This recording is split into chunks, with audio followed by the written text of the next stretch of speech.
شہادہ اور شہید میں کیا فرق ہے؟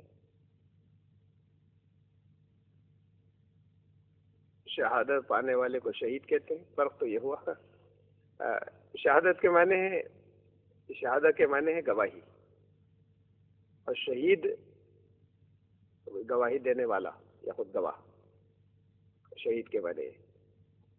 ہمارے یہاں یہ لفظ مارٹائرڈم کے معنی میں بولا جاتا ہے، میدان جنگ کے اندر اللہ کے دین کے راستے میں کسی کی جان چلی جائے، بلکہ پھر وہاں سے اڈاپٹ کر کے، چونکہ بڑا مقدس اور باقاعدہ لفظ تھا، اب تو غیر مسلم بھی اپنے یہاں پر کوئی ملک کے لیے جان دیتا ہے تو اس کے لیے شہید کا لفظ استعمال کرنے لگے. قرآن نے اسے قتال کہا ہے، اور وہ لوگ جو اللہ کے راستے میں قتل ہوئے ان کو شہید اس لیے کہہ دیا جاتا ہے، قرآن نے انہیں شہید نہیں کہا ہے، شہید ہیں وہ. انہیں شہید اس لیے کہہ دیا جاتا ہے کہ انہوں نے اپنی زندگی سے گواہی دے دی. نبی اکرم صلی اللہ علیہ وسلم افضل الشہداء تھے، تمام شہداء کے سردار. ان کا انتقال کہیں میدان جنگ میں نہیں ہوا تھا، لیکن زندگی کا ایک ایک لمحہ گواہ تھا کہ انہوں نے اللہ کے دین، اللہ نے جو ان کو ذمہ داریاں دی تھی ان کو پہنچانے میں اپنی زندگی مکمل لگا دی. تو پھر وہ افضل الشہداء تھے. اپنی زندگی سے، اپنی زندگی کے کاموں سے جو شخص گواہی دے اور وہ لگاتار وہی ہوں کہ جو اللہ کی اطاعت میں گزرے، تو وہ شہادت کا مرتبہ ہے. جس نے جان دے دی اپنی، یہ بہت بڑی گواہی ہو گئی کہ اپنے آپ کو قربان کر دیا اللہ کی رضا کے لیے، اللہ کے دین کے لیے. تو یہ خود چونکہ گواہی ہے، اس لیے اس جان دینے کو بھی شہادت کہا جاتا ہے، ورنہ اصلاً اس کے معنی گواہ ہے. اس میں قرآن میں اس کے بارے میں بتایا گیا ہے کہ جو اللہ کے راستے میں قتل ہو جائیں تو انہیں مردہ نہ کہو، بلکہ وہ زندہ ہے اور اللہ کے ہاں رزق پاتے ہیں. تو اس کا کیا مطلب ہے؟ وہاں پر بتایا کہ وہ پرندوں کی شکل میں ہوتے ہیں، اس طرح کی وہ باتیں بتائی گئی قرآن پاک میں. قرآن پاک میں تو کہیں نہیں کہ پرندوں کی شکل میں ہوتے ہیں. یہ آپ کے ذہن میں کیسے آ گیا؟ قرآن پاک میں یہ بات نہیں، پرندوں کی شکل میں ہوتے ہیں. قرآن پاک میں یہ کہا گیا ہے کہ وہ رزق پاتے ہیں، اور پھر بہت ساری احادیث سے استدلال کیا جاتا ہے کہ وہ پرندوں کی شکل میں ہوتے ہیں اور اس طرح کی چیزیں. اصل میں بعض اگر ہم ان احادیث کا اعتبار کریں تو ہمیں انٹرپریٹ کرنا پڑے گا انہیں کہ پرندہ لفظ جو ہے وہ روحانیت کے لیے بھی استعمال ہوتا ہے، تو اس لیے ان کو تمثیلی طور پر پرندہ کہہ دیا گیا ہو. ورنہ اصل میں جو لوگ دنیا سے جاتے ہیں وہ سبھی حیات ہیں.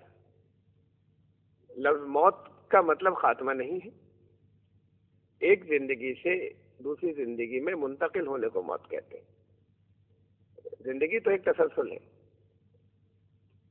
اس دنیا کی زندگی سے ایک دوسری زندگی میں منتقل ہو گئے، اس پروسیس کو موت کہتے ہیں. موت خاتمے کو کہتے ہی نہیں. جسم کا خاتمہ ہوتا ہے اور وہ جو سیلف تھا وہ باقی رہتا ہے، اس کو برزخی جسم یا آگے وہ جہاں پر بھی اسے رہنا ہوتا ہے وہاں کی ضرورت کے اعتبار سے وہ جسم دے دیا جاتا ہے. تو فرعون اور آل فرعون بھی زندہ ہیں، موت ہوئی ان کی لیکن وہ زندہ ہیں. زندہ نہیں ہوتے تو ان کو سزائیں کیسے ملتی؟ مردے کو سزائیں تھوڑی دی جاتی. اور قرآن شریف نے واضح طور پر یہ کہا کہ ان کو صبح اور شام آگ پر پیش کیا جاتا ہے اور قیامت کے دن سخت ترین عذاب کی طرف ان کو لوٹایا جائے گا. یعنی قیامت سے پہلے کا عذاب ہے صبح شام آگ پر پیش کیا جانا. ان کو جو سزائیں ملتی ہیں تو زندہ ہیں وہ، تبھی تو ملتی ہیں. تو زندہ تو سب ہیں. ایک بات تو اسے سمجھ لیں، اور دوسری بات یہ سمجھ لیں کہ یہ تصور جو ہمارا ہے کہ یہ کوئی دوسرا جہان ہے، یہ عالم لفظ سے ہم لیتے ہیں. عالم برزخ کوئی جہان ہے، عالم کا مطلب حالت. برزخ کی حالت میں کسی جگہ سے کہیں سے یہ بات ثابت نہیں ہے کہ ان کو کسی خاص جگہ قید کر دیا جاتا ہے. اچھے لوگ اچھے ہیں، اچھائیاں اب بھی کر رہے ہیں اللہ کے لشکر میں شامل. برے لوگ برے ہیں شیطان کے لشکر میں وہ برائیاں اب بھی کر رہے ہیں. ہمیں نظر نہیں آتے اس لیے کہ مادی جسم نہیں ہے، اور ان کا حساب ختم ہو گیا، حساب کی مہلت ختم ہو گئی، وہ صرف اسی دنیا کی حیات تک تھی. ان کو مردہ نہ کہو کا مطلب یہ ان کو سمجھانے کے لیے یہ بات کہی گئی کہ وہ لوگ جو اللہ کے راستے کے اندر نکلے تھے اور ان کی جانیں گئی، تو دوسرے وہ لوگ جو جنہوں نے یہ کہا کہ یہ اگر نہ گئے ہوتے تو ہمارا کہنا مان لیتے تو نہ جاتے تو یہ اپنی جان نہیں گنواتے. کہا کہ جان کہاں، جان نہیں گنوائی ہے، یہ تو اصل زندہ ہے. اور پھر قرآن نے زندگی اور موت ان معنوں میں استعمال کیا ہے، زندگی اور موت کو. قرآن نے کہا کہ ایمان والو نبی کے پاس آؤ تاکہ تمہیں زندہ کر دے. ایمان لانے والوں سے کہا نبی کے پاس آؤ تاکہ لما یحییکم، تاکہ وہ تمہیں حیات دے، تمہیں زندہ کر دے.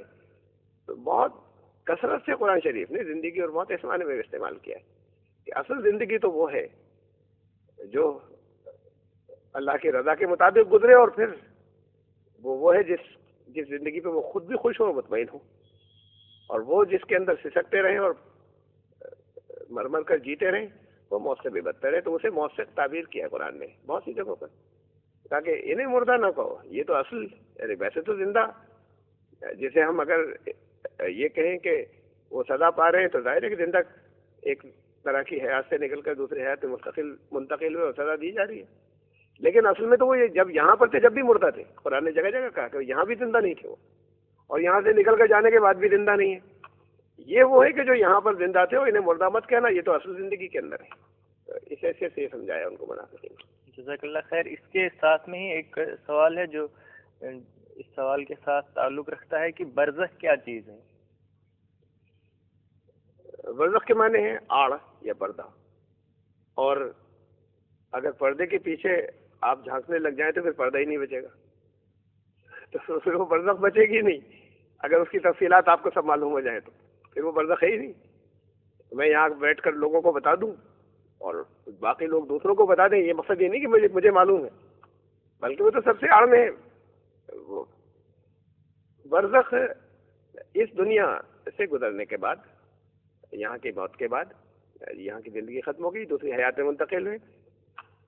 قیامت کے دن جس دن سب کو اکٹھا کیا جائے گا، اس وقت تک کی زندگی ہماری آڑ میں ہے.